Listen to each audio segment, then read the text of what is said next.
Hello everyone, thank you for joining me today. This is Talisman Ignite, and today I wanted to talk about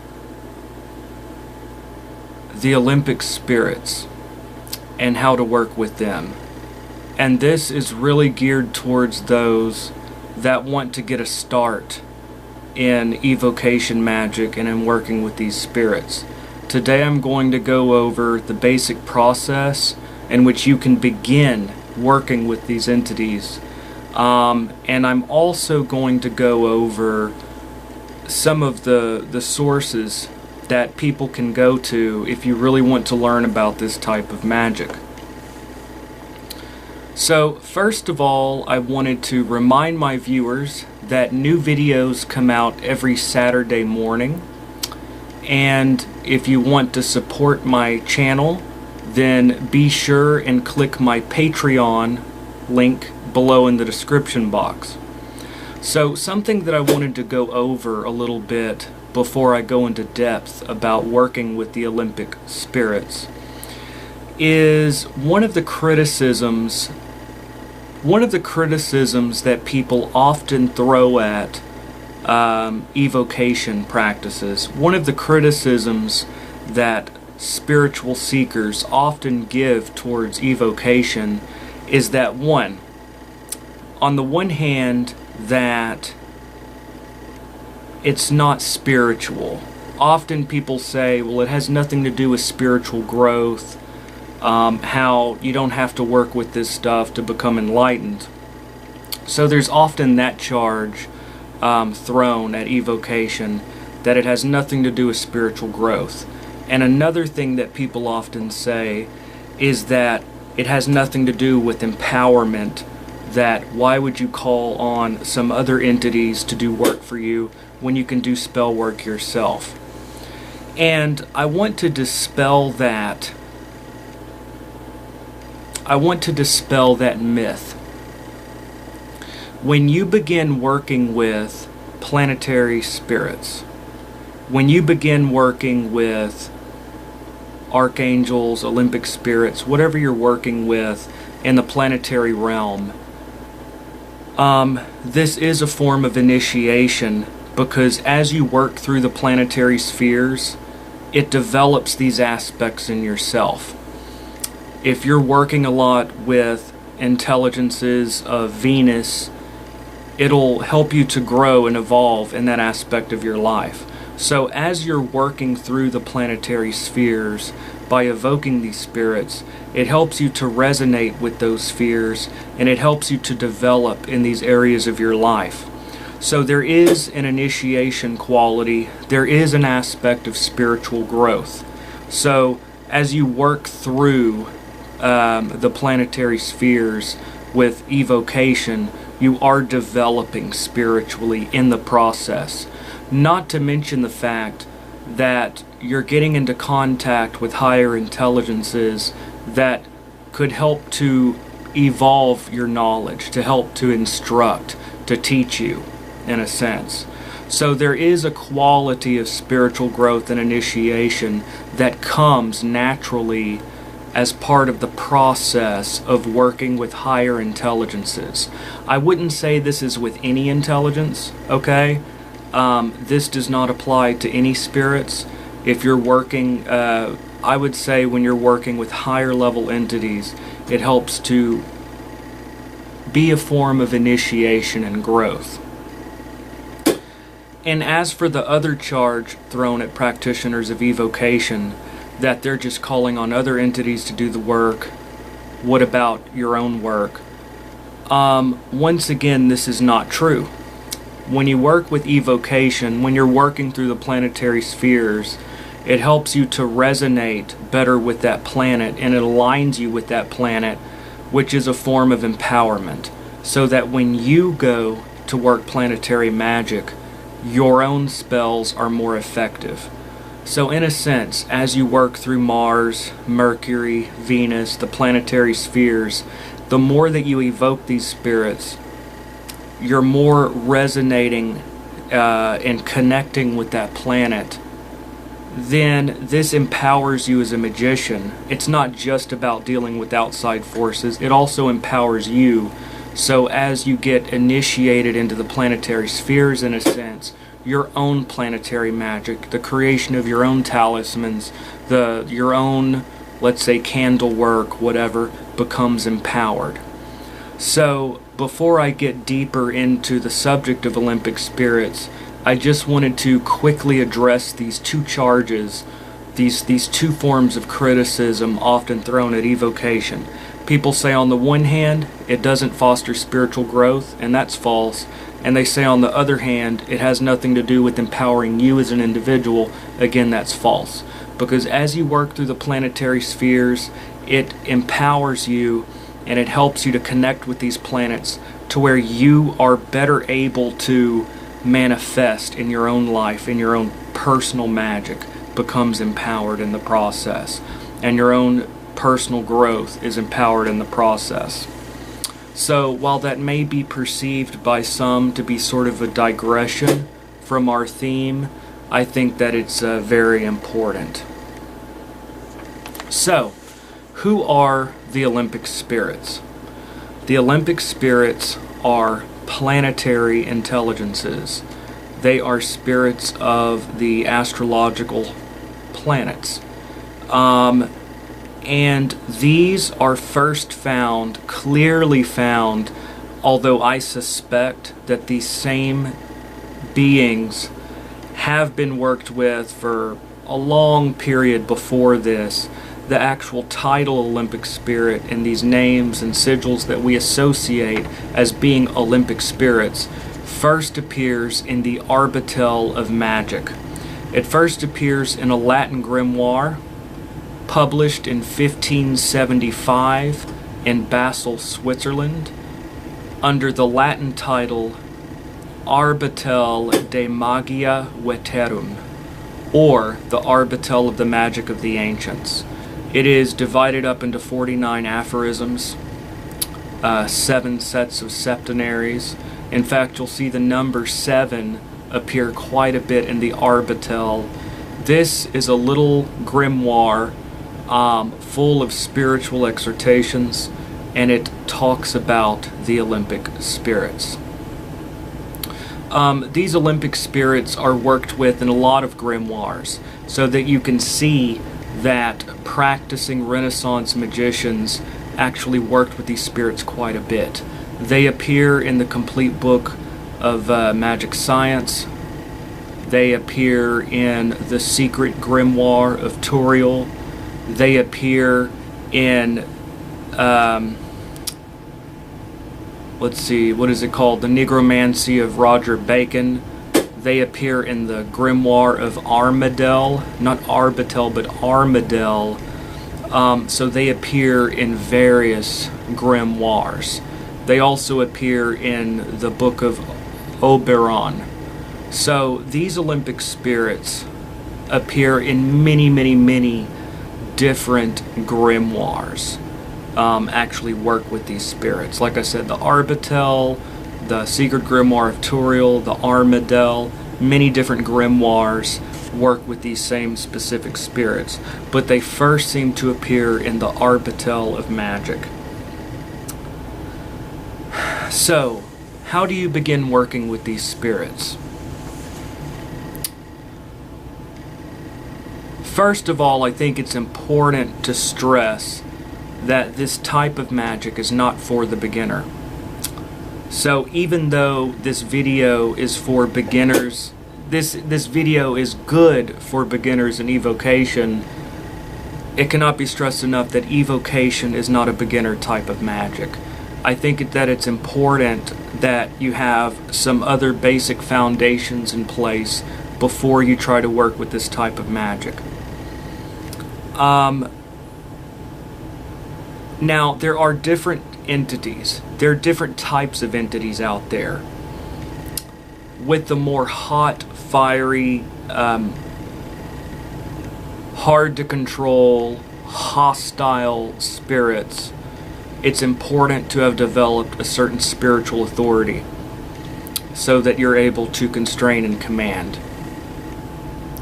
Compulsion has always been a central theme of Western magic, which we can see in its roots in Egyptian magic, especially compulsion. You see it in the PGM. So when you're dealing with rather hostile spirits, it's important to be able to have a certain level of spiritual authority. Now, this has nothing to do with the Arbitel. I'm talking about other forms of evocation. The Olympic spirits are very benevolent, pleasant beings. So I'm not talking about this. I'm talking about when you're dealing with hostile entities, nothing to do with the Arbitel. When you deal with other sets of spirits that are hostile, spiritual authority becomes really important. So yeah. Now when you're dealing with more benevolent entities, like with the Olympic spirits, you're not so much constraining and commanding as much as you are working with these higher level beings, communicating with them, receiving instruction, receiving guidance and knowledge. So this is not that type of thing. You're dealing with very benevolent, pleasant spirits. So I see the Olympic spirits as entirely separate from this attitude, okay? But the reason that I bring that up is because you have to be careful with this type of magic, that especially before you start dealing with very chaotic, hard to control spirits, you need to have some spiritual foundations in place. But I think that it's ideal for a beginner in this type of magic to start off with really positive, benevolent beings, like you see in the Arbitel. So, me personally, I do not see the Olympic spirits as being part of the compulsion type of thing. I see these spirits as very positive, benevolent, again, spirits that we come to for guidance, for help, for spiritual guidance. These are very lofty, high spiritual beings. So, now that I've basically given my disclaimer that evocation as an art, you should have some type of spiritual foundations in place before you begin this type of magic. How do you begin working with the Olympic spirits? How do you begin? I will start with the simplest approach first, and then we will move on to the more complex, so that in this way you have a basic foundation, okay? The simplest approach to working with the Olympic spirits is to construct a basic altar as a place, a meeting place. Construct a basic altar. I think it's important that you cast some type of protective circle around you. Simply walk to the east of the altar and push your energy in a circle around the entire ritual area, okay? You may say something along the lines of, I cast a protective barrier around this sacred ground in the name of, the divine or whatever. Just go to the east and push a circle of protection around your entire ritual area. So even though you're dealing with very lofty, high spiritual beings, I still think it's better to be safe in case anything outside is attracted by what you're doing. You can never be too safe in magic. There are some other teachers out there that cut out all the protections.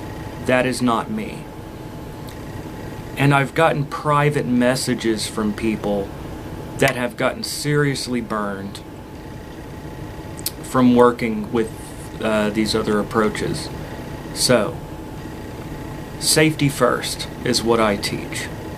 Even if you're dealing with the loftiest beings you can find, I still encourage you to cast a protective circle. Simple approach. Light a candle, look at the sigil. During the planetary day and hour, call out. Call the spirit. Call out. Use the spirit's name. Look at the sigil. Call out. Reach out. Okay? The thing about dealing with the astral plane, or whatever human term that we want to apply to the subtle realm, we can call it, we can call it whatever. The aethers, whatever. Something about the subtle realm that I'm not going to say that my personal experience is the truth, okay? I'm not going to say that. But in my own opinion, in my own personal experience, in some of my own experiences, and also what you read in some books, something about the astral plane or the aethers, whatever you want to call it, is that, yes, space exists, there is a distance between objects, but when you're at the same frequency as something, or when you're calling out, or when you're doing a conjuration, it draws whatever you're calling towards you in a sense that in that plane, yes, there is space, but it's not so much that you have to walk across to get from point A to point B. That when you're calling out, when you're calling something's name, when you're conjuring, that you're drawing that force towards you. It could be seen as like this type of ocean of energy, and when you're either at a certain frequency or when you're calling something's name, even though it's hard for us to understand, in my opinion, you're reaching that force. But anyways, construct a simple altar. I'd say a plain white altar cloth, a candle, a glass of water. Have the spirit sigil. Walk to the east, trace a protective circle around the whole area. Sit in front of your altar and call out. Light your candle, light your incense, call out. You can use the prayer from the Arbatel. You call upon the divine to send you whatever spirit. Now, something important about both the license to depart and the call from the Arbatel, really the call in the Arbatel, it's in the form of an example. If you read the actual call, I think it's aphorism 22 of the Arbatel, it says, bring me spirit in of the solar order, so that he may come and inform me the things I should ask of him, or shall bring me medicine of the dropsy. This is something where you cut that out and it's fill in the blank. So where it says in, you put the name of the Olympic spirit. Where it says of the solar order, cut that out. You'll put of the Mercurial order, of the Jupiterian order, of the Venusian order, of the Martial order, whatever. It's like fill in the blank. And where it says, so that he shall inform me of what I shall ask of him, or bring me medicine against the dropsy, if you're contacting an Olympic spirit to help you with, I don't know, for instruction in good luck magic or whatever, it wouldn't make sense for you to say for medicine against the dropsy. Okay? Cut that out. It's fill in the blank. Okay? So the specific call you get in the Arbatel, it's an example of what it would look like. You cut out of the solar order, put whatever planet. So they'll give me medicine against the dropsy, cut that out, put for whatever purpose. Now the prayer is very Judeo-Christian. Now, when you're listening to my videos, I will give you my approach. I'll talk about things. But this is for you to go and practice it as you see fit. Okay? In me, you have an instructor in a sense but you're still somewhat on your own. So, in my opinion, I think that individualism is a little bit overly stressed in our culture. Everything is about what resonates with me. To me personally, in evocation, it's more about what resonates with the group of spirits. So, although the prayer is Judeo-Christian, many people would say, well, adapt it to whatever your tradition is. In my honest opinion, I say use the prayer. Whatever your tradition is, just use it, because that's what is associated with these spirits. My honest opinion, whatever your religious tradition or no religion, I just think it's best to just use the prayer as it is in the Arbatel. However, you don't have to. You can adapt it to your own tradition. You know, you can use an Orphic hymn or something, and then just call out. I don't think that these particulars really matter ultimately. Whatever works, works. So, you've got your altar, light your candle, call out. Then you have a communication. I think it's a good idea to have a scrying crystal, or you can just have a glass of water. A glass of water. Many people are not aware of this, but a clear glass of water is a scrying receptacle. In my own experience, these particular spirits do not respond well to a black mirror. I don't know why. In my opinion, black mirrors don't work very well with the Arbatel spirits. Maybe they work for you. In my experience, they don't. From what I've heard from others, they don't. I really think it's best to have a scrying crystal, or if you don't have that, take a wine glass, fill it with water, bless the water to the divine, and, have a candle on each side where the water is somewhat illuminated. Look into the waters, okay? So you've got a scrying crystal, you've got a clear glass of ice water, or not ice water, but water with a candle on each side. You've got a scrying receptacle. So basically the simple method, have a little table, a white altar cloth, a candle, some incense. You can draw out the spirit sigil. Go to the east, cast a protective circle around you, and call out. Use the prayer from the Arbatel and just repeat the spirit's name. Or use whatever you want to use in your own practice. You have your communication, and then you give the license to depart. Now, the license to depart is very important. Anytime you call upon any group of spirits, it's important when you're done to give the license to depart.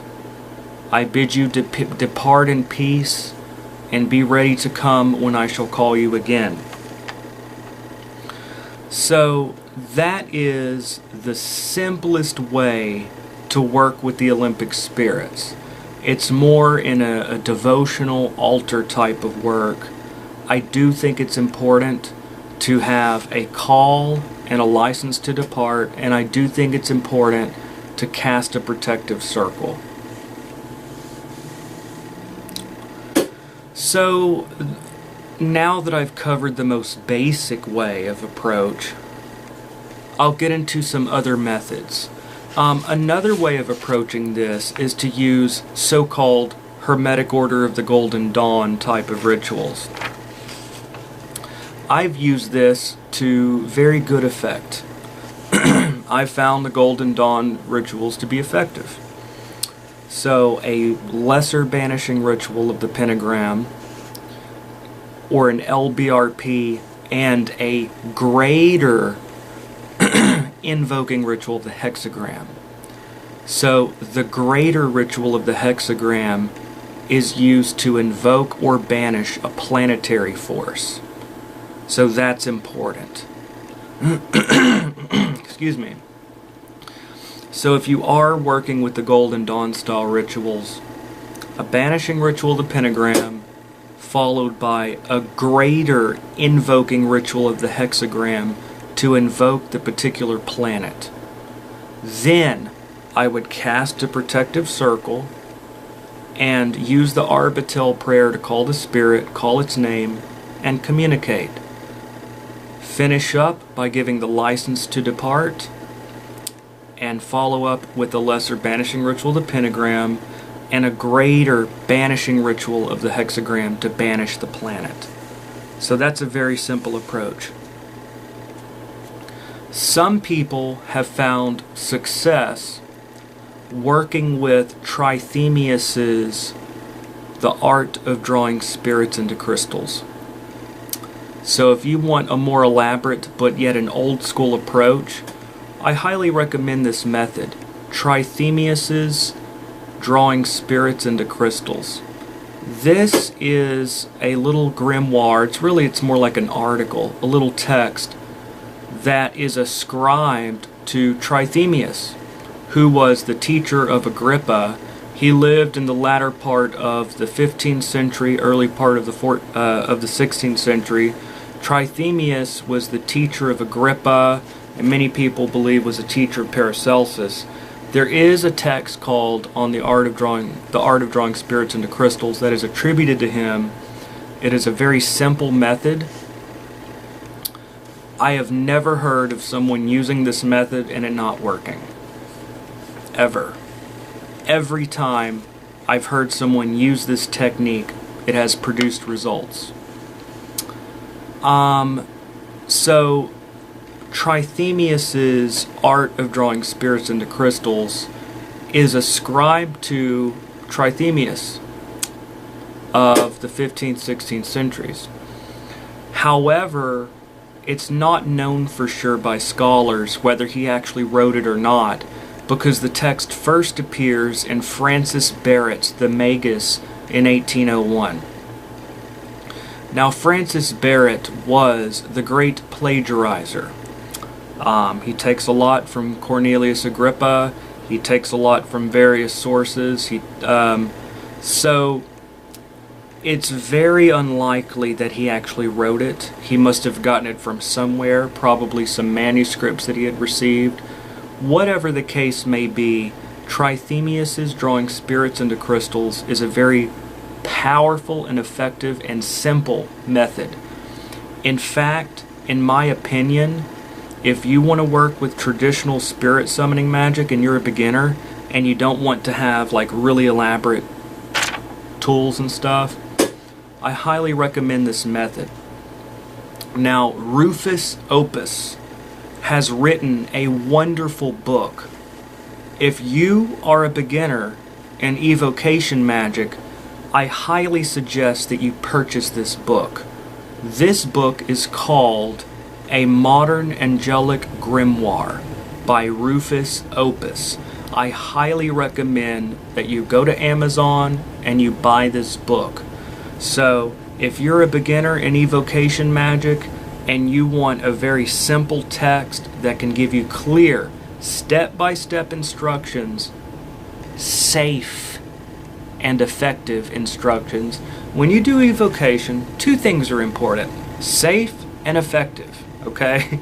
You don't want to do something super effective that's dangerous. And you don't want to do something safe that gives you no results, y'all. So I highly recommend Rufus Opus's A Modern Angelic Grimoire. In fact, below in the description box, I will give a link to this text. He also wrote a text that is very effective called The Seven Spheres. That's another good text that kind of elaborates the same basic method. So I highly recommend Drawing Spirits into Crystals as a technique. Here, this really deals with angelic magic. You call upon the archangel of the planet, and then using the hierarchy, you call upon the archangel, then you ask the archangel to send the Olympic spirit. So it's very much boom, boom, boom, chain of command. And a lot of people work with this method found in the Modern Angelic Grimoire, based upon Trithemius' Drawing Spirits into Crystals, to work with planetary intelligences and spirits and the archangels. So that's another effective method. Now, basically, this is just something you have to practice to understand. You're not going to get an understanding of evocation magic by listening to videos and podcasts and reading books. This is something where you have to get your hands dirty. You have to try it out. Now, in my own experience, I've found that the more I go by the traditional old school methods, the better results I get. That is my own experience. But you have to try it out. I think it's important to keep a magical record or journal and write down all experiments. Any operations you do, record them in detail and whatever results you get. You'll discover for yourself what works better for you. For me, it is following the letter of the grimoire. I'm sorry, but it's true. I've tried working with mentalist type of magic. I've tried working with like correspondences, and these are like symbols in the mind, and I've tried working with like Golden Dawn methods and all these like chaos magic approaches. I've tried all these things. And in my own experience, they'll produce like there's something there and I have like a feeling and I'm getting ideas, okay?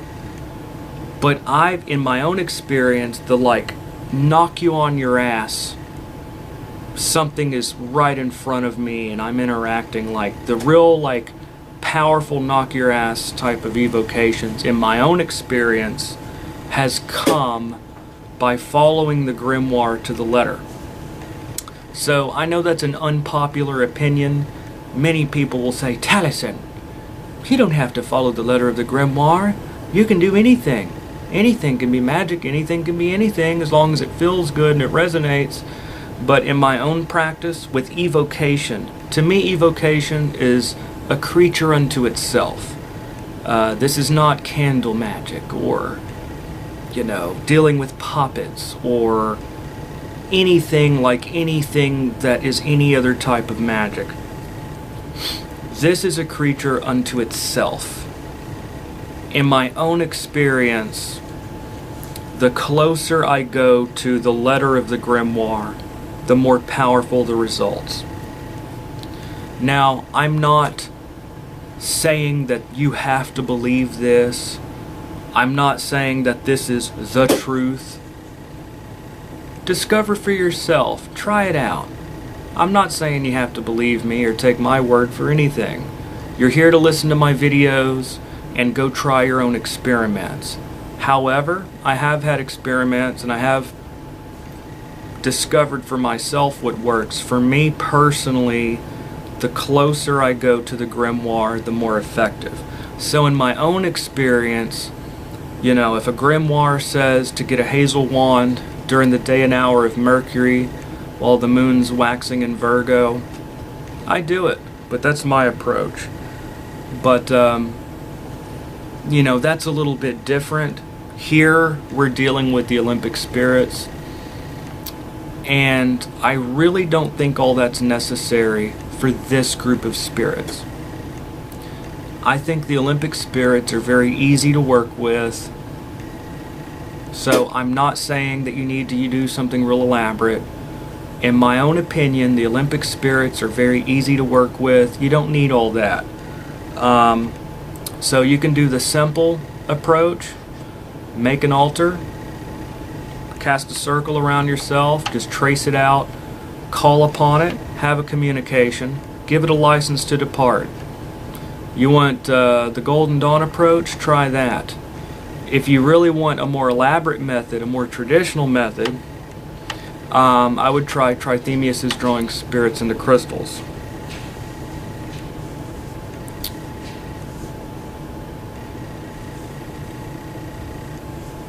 So, something else that I wanted to talk about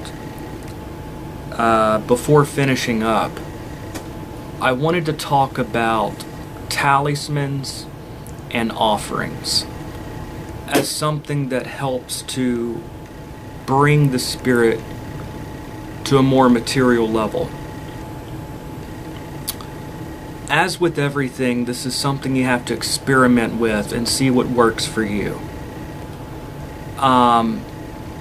Magic is something where you keep a record of what you're doing, see what works, see what doesn't, through your own experience.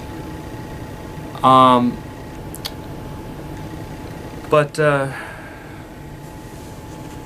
in my own experience, I found it to be true. Something about offerings seems to help manifestation. It seems to help the spirit to come to our level, into our dimension, and it seems to help producing material goals when there is a physical offering.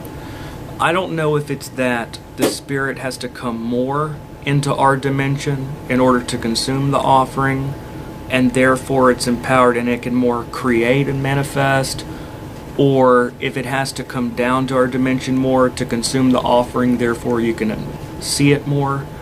Whatever the case, I think offerings are important if you're trying to manifest a goal and if you want to bring the spirit more into the physical dimension.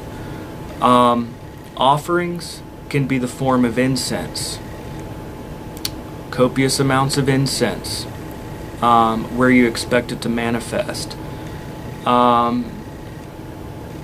or food offerings.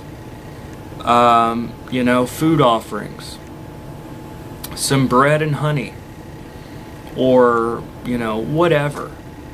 Experiment, try it out. So offerings are something that serve as a physical link with the spirit into our physical dimension. And then talismans serve as a way, talismans serve as a physical object that acts as a type of doorway to help the spirit to manifest in our world. It acts as a sort of body for the spirit to help manifest whatever it is. So a talisman, I think it's good to try to bring the spirit into our level through the use of offerings and talismans. You can use a conjure bag. I don't believe in just trying to mix traditions together, because that's how traditions get watered down and we lose these traditions and they get adulterated. But the use, you can get a little bag or pouch, and you could add herbs or stones, crystals, little chunks of metal, petitions. You can add different things into the bag that represent the spirit and or your goal. And then you can ask the spirit to place his hand upon the bag to empower it to manifest in your life. Or you can you can take the actual planetary metal and inscribe it, and suffumigations, wave it through the incense smoke that deals with that planetary energy, and then you can burn candles around it, and you ask the spirit to place its hand on it, even though they don't actually have hands. You know what I mean. Ask it to bless it and to fill it with its energy. And this talisman that you carry with you will act as, it's sort of like a physical body in the sense that it's a physical object that acts as a type of doorway to help manifest whatever result. So I don't know if I'm really communicating that in a clear way. It's really hard to put into words. But it seems like an offering and a talisman both act as a way to help manifest and bring these things into being. So, once again, people often criticize evocation. Well, that's not very spiritual, talking to entities. Shouldn't you be focused on enlightenment? Well, evocation has been part of Western ceremonial magic since day one. And it does lead towards growth, because it helps you, dealing with the planetary energies helps you to get into contact with these forces within yourself, and it helps you to clear up some of the bad shit that you may have been through. It is a form of spiritual growth, and you're dealing with higher spiritual beings that help to instruct and initiate. And other people will say, well, well, why would you ask something else to do something for you? Why don't you do it yourself? You can. But the more you work with a particular planet, the more it helps you to be connected with that planet, and therefore it helps to empower you so that when you go to do your own spells, when dealing with planets, planetary energies, it becomes more effective. So it is a form of empowerment. So yeah, there was something else I wanted to talk about briefly. I hate when I do that, y'all. I get on the camera and then I think of something. So first of all, I mentioned about initiation. Oh well, it is what it is. I do think that, this is a great way to receive higher knowledge. Okay? And something about the Olympic spirits, again, I'm not trying to tell you how it is. I'm not trying to say it's like this and this is how it has to be. I encourage you. I have my own opinions. You damn right I have my own opinions. I do have my own views because I've experienced and studied and experimented, and I come to my own conclusions. But I want you to reach your own conclusions too. But in my own experience, the Olympic spirits of the Arbitel seem to be messengers of God or the divine or whatever you want to call it. The one thing from which all things spring from, the ground of being, the one, the monad, or you can call it God or whatever you want to call it. In my own experience, and many others I've talked to, the Olympic spirits seem to be very high, evolved, like really spiritual, higher level entities that seem to be messengers of the divine or God or the ground of being. So these are beings that seem to really be connected to the divine will or to the higher purposes. So, I'm not saying that you can't use it for whatever purposes you want to try, but to me, in my experience, these seem to really be focused on higher level stuff. I wouldn't work with these spirits to do destructive shit or manipulate people or, get that girl you don't like fired at your work or something. You're dealing with really high level entities, and if you ask for something destructive, they may manifest it, but you might get a lesson in there too. So just a heads up. So anyways, that is just a brief look at dealing with the Olympic spirits, some of my own viewpoints, some of my experiences, and how I recommend working with it. Once again, I highly recommend Rufus Opus's A Modern Angelic Grimoire. I'll leave a link in the description box, and his 7 spheres. And that's a good method for dealing with planetary intelligences and spirits and angelic magic and stuff like that. So that is today's video. Many more videos are to come. And once again, if you want to support my channel, it's not required. I want my information to be free for everyone, always. I don't require it. But if you want to support my channel or give a little bit back, click my Patreon account if you want to help to support this channel. And new videos come out every Saturday morning. So I will see you guys next Saturday. And I really encourage you to practice. Try it out. See how it works for you. Put these things into practice. Okay? learning about everything and not practicing is like studying a map and not traveling or taking the journey. Just a thought. Thank you, everyone, and have a nice day. And see you guys next Saturday.